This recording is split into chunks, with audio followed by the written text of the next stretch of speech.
Camila Hernández. Tengo 28 años y durante los últimos 6 años he estado trabajando en secreto en mi doctorado en ingeniería biomédica mientras mi familia creía que apenas terminaba una licenciatura ordinaria. La razón de este engaño es simple: mi madrastra Esperanza Torres. Desde que se casó con mi padre hace 10 años, cuando yo tenía 18, se ha dedicado sistemáticamente a sabotear cada logro de mi vida. Cuando obtuve una beca completa para estudiar en el Instituto Tecnológico, ella convenció a mi padre de que era demasiado bueno para ser verdad, y que seguramente había mentido en mi solicitud. Las becas son para estudiantes realmente excepcionales, Fernando, le decía a mi padre durante las cenas. ¿No crees que es sospechoso que Camila, que nunca fue la primera de su clase, de repente sea tan brillante? Mi padre, un hombre bueno pero débil ante la manipulación constante de Esperanza, comenzó a dudar de mí. Para mantener la paz familiar, decidí mantener mis verdaderos logros académicos en secreto. Oficialmente, cursaba una licenciatura en ingeniería. En realidad, había acelerado mis estudios y ya estaba en mi 6º año de doctorado, trabajando en un proyecto revolucionario de prótesis biomédicas. Mi director de tesis, el doctor Roberto Mendoza, quien también era el rector de la universidad, había sido mi mentor durante todos estos años. Él era el único que conocía mi situación familiar completa. Camila, me había dicho hace apenas una semana en su oficina. Tu investigación sobre interfaces neuronales para prótesis está cambiando el campo. La revista Nature quiere publicar tu trabajo, y 3 universidades estadounidenses ya han hecho ofertas por tus servicios. Asentí mientras organizaba mis notas. Mi investigación había resultado en 2 patentes internacionales y una startup biomédica que ya tenía valoración de varios millones de pesos. Todo bajo mi nombre, por supuesto, pero mantenido en absoluto secreto de mi familia. Hay algo más, continuó el doctor Mendoza con una sonrisa. El Consejo Universitario aprobó mi propuesta. Serás la profesora titular más joven en la historia de la facultad. Tu nombramiento se anuncia oficialmente en la ceremonia de graduación. Mi ceremonia de graduación. La que mi familia creía que era apenas para una licenciatura básica. La ironía no se me escapaba. La mañana de la graduación llegué temprano al auditorio. La ceremonia era grande, con más de 300 graduados de diferentes facultades. Mi padre estaba en primera fila, visiblemente orgulloso, mientras que Esperanza revisaba constantemente su teléfono con expresión aburrida. Al menos ya terminaste con esta fase, me había dicho esa mañana mientras desayunábamos. Ahora podrás conseguir un trabajo normal y dejar de jugar a ser científica. Durante los primeros años de mi doctorado, había establecido una pequeña empresa de consultoría en ingeniería biomédica. Oficialmente trabajaba como asistente de investigación en la universidad, pero en realidad mis ingresos superaban los de la mayoría de los ingenieros seniors. Todo ese dinero lo había invertido discretamente, incluyendo la compra de un pequeño edificio cerca del campus que rentaba a estudiantes. Esperanza nunca sospechó nada porque siempre mantuve un perfil bajo. Conducía un auto usado, vivía en un apartamento modesto, y vestía ropa sencilla. Para ella, yo era exactamente lo que aparentaba, una estudiante promedio sin ambiciones reales. Pero había algo que Esperanza no sabía.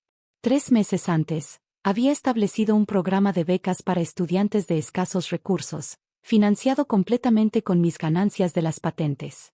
El programa se llamaba Fondo Esperanza Hernández, usando mi apellido materno en honor a mi verdadera madre, quien había muerto cuando yo tenía 8 años. La ceremonia comenzó puntualmente a las 10 de la mañana. El doctor Mendoza, imponente en su toga rectoral, dirigía la ceremonia con la solemnidad que caracterizaba estos eventos. Había decidido que anunciaría mi nombramiento como profesora titular inmediatamente después de entregar mi diploma de doctorado, como sorpresa final. Todo iba según lo planeado hasta que llegó mi turno de recibir el diploma. Me levanté de mi asiento entre los otros doctorantes, distinguida por la estola dorada que identificaba mi campo de estudio. Fue en ese momento que escuché la voz estridente de Esperanza cortando el silencio del auditorio. «Esperen un momento», gritó desde su asiento, poniéndose de pie dramáticamente. «Hay un error aquí». El murmullo de sorpresa recorrió el auditorio.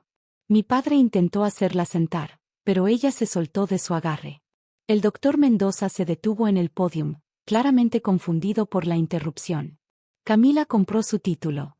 continuó gritando Esperanza, su voz resonando por todo el auditorio gracias a los micrófonos ambientales. Es una impostora.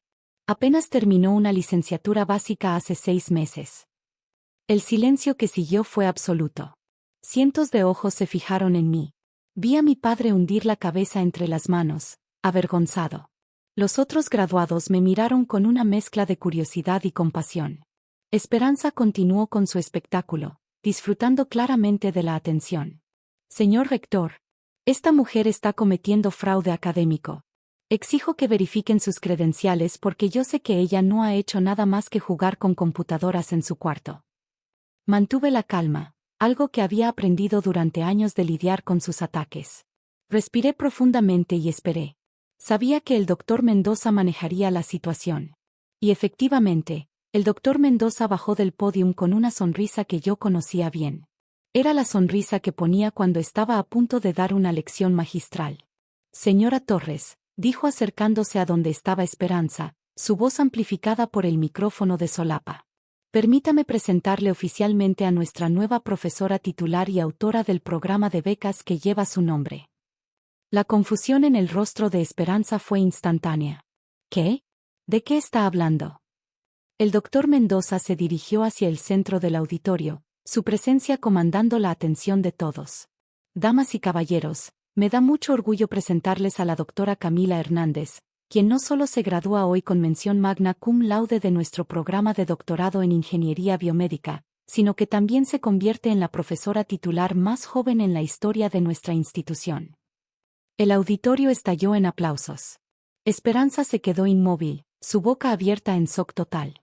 Pero eso no es todo, continuó el doctor Mendoza, claramente disfrutando del momento. La doctora Hernández es autora de 15 artículos científicos publicados en revistas internacionales, titular de 3 patentes en el campo de las interfaces neuronales, y fundadora de Biotech Solutions, empresa valuada en 50 millones de pesos. Los aplausos se intensificaron. Vi a mi padre levantarse lentamente, su expresión cambiando de vergüenza a asombro total. Además, el doctor Mendoza hizo una pausa dramática. Es la benefactora anónima que ha financiado completamente nuestro nuevo programa de becas para estudiantes de escasos recursos. El Fondo Esperanza Hernández ha otorgado ya 200 becas completas. Esperanza se desplomó en su asiento como si hubiera recibido un golpe físico. Su rostro había pasado de rojo de ira a completamente pálido.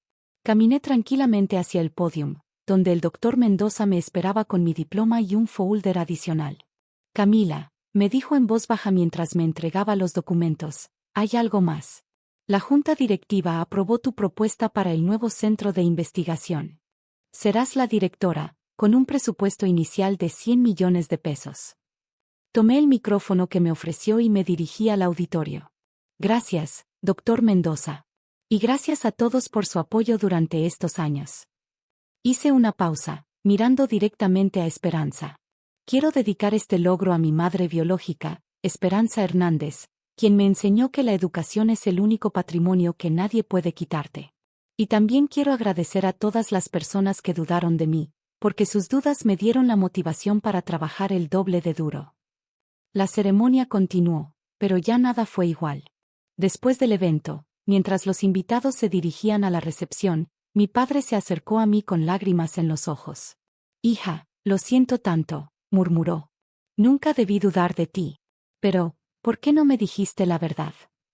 Porque necesitaba hacerlo por mí misma, papá, respondí abrazándolo. Sin favoritismos, sin ayuda externa.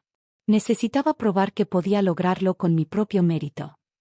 Esperanza se acercó tímidamente, su arrogancia anterior completamente desvanecida. Camila, yo, no sabía. Lo sé, la interrumpí suavemente. Nunca te molestaste en averiguarlo. Durante 10 años asumiste que yo era incapaz de lograr algo significativo. ¿Puedes perdonarme?, preguntó con voz temblorosa. La miré durante un largo momento. Esperanza, durante años tus dudas me hirieron profundamente. Pero también me motivaron a ser mejor. En cierta forma, te debo parte de mi éxito. Eso significa que me perdonas. Significa que ya no necesito tu aprobación, respondí con calma. Durante años busqué tu aceptación, Pero ahora entiendo que el único reconocimiento que necesito es el mío propio y el de las personas que realmente me conocen. La recepción fue extraordinaria. Colegas, profesores y compañeros se acercaron para felicitarme. Varios empresarios y académicos internacionales que habían asistido a la ceremonia expresaron interés en colaborar conmigo. El doctor Mendoza me presentó al Comité de Selección del Premio Nacional de Ciencias, que estaba considerando mi trabajo para la siguiente convocatoria. Su investigación en interfaces neuronales está revolucionando el campo de las prótesis, me explicó el director del comité. Esperamos su nominación para el próximo año. Durante la recepción, Esperanza se mantuvo en un rincón, claramente abrumada por la magnitud de lo que había descubierto. Mi padre, por el contrario, no paraba de hablar con otros padres sobre mis logros, como si estuviera compensando años de no haberlo hecho. Hacia el final del evento, el doctor Mendoza me llevó aparte. Camila, hay una oferta del MIT. Quieren que dirija su nuevo laboratorio de bioingeniería. El salario es de $200,000 anuales, más fondos de investigación. ¿Y dejar México? Pregunté. Es tu decisión. Pero también tengo otra propuesta. La Secretaría de Educación quiere expandir tu programa de becas a nivel nacional. Sería un proyecto de $1,000 millones en 5 años. La elección era clara. Mi trabajo en México recién comenzaba. 3 meses después de la graduación, mi vida había cambiado completamente. Mi nuevo laboratorio en la universidad estaba funcionando a pleno rendimiento, con un equipo de 20 investigadores trabajando en proyectos que cambiarían la vida de miles de personas con discapacidades.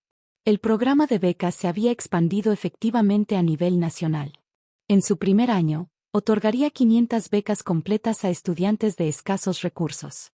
Mi historia se había convertido en inspiración para miles de jóvenes que veían en la educación una forma de transformar sus vidas. Esperanza y mi padre se habían mudado a una casa más pequeña después de que él decidiera jubilarse anticipadamente. Nuestra relación había mejorado considerablemente, aunque nunca volvería a ser la misma.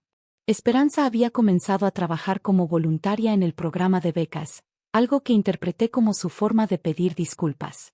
Nunca imaginé que eras tan brillante, me confesó una tarde mientras organizábamos documentos de becarios. Siempre pensé que solo jugabas con computadoras. El problema nunca fue mi inteligencia, Esperanza, le respondí. El problema fue que asumiste que conocías mis límites sin nunca preguntarme cuáles eran mis sueños. Mi oficina como directora del centro de investigación estaba en el último piso del edificio de ingeniería. Desde mi ventana podía ver todo el campus, incluyendo el auditorio donde había ocurrido mi graduación. Cada mañana, al llegar al trabajo, recordaba aquel día como el momento en que mi vida real finalmente comenzó. En mi escritorio tengo enmarcada una foto de mi madre biológica junto a una copia del primer artículo científico que publiqué. Al lado, está mi diploma de doctorado y una carta manuscrita de mi primer becario, un joven de una comunidad rural que ahora estudia ingeniería aeroespacial. A veces me pregunto qué habría pasado si Esperanza nunca hubiera interrumpido mi graduación. Probablemente habría revelado mis logros de manera más gradual, menos dramática. Pero su arrebato público me dio la oportunidad perfecta para mostrar no solo lo que había logrado, sino también quién era realmente. Porque al final, su intento de humillarme públicamente se convirtió en el momento más glorioso de mi carrera académica. Y eso, irónicamente, se lo debo a ella.